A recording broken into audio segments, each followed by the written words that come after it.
Nous sommes sur l'autoroute du Nord, précisément sur l'axe Abidjan-Yamoussoukro. Direction pour le péage d'Atiendié, érigé en pont d'isolement du Grand Abidjan par les autorités ivoiriennes. Première étape de la visite du directeur général de la police nationale et son équipe. Ici, les usagers autorisés de sortir du Grand Abidjan sont soumis à une prise de température. Les forces de l'ordre en porte font le point à l'équipe de contrôle.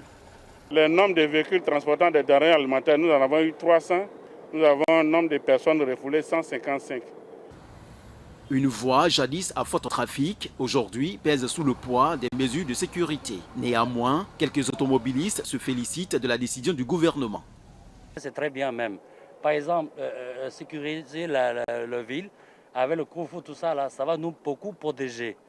Hein? Donc voilà, je pense que c'est très bien même.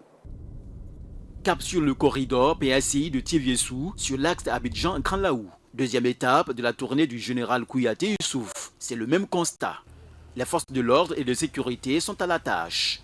Ils bénéficient du soutien d'une équipe de santé allouée pour la circonstance par l'Institut national de santé publique.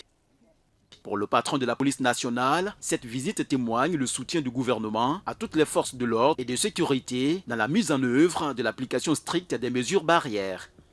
Le monde est en train de traverser une période inédite. Il faut que les forces de défense et de sécurité, nous puissions jouer notre partition, accompagner le gouvernement dans l'application stricte des consignes et faire régner la discipline, l'ordre, et c'est à ce seul prix que nous arriverons, n'est-ce pas, à bout. Ce sont au total 3 corridors du Grand Abidjan qui ont reçu la visite du directeur général de la police nationale.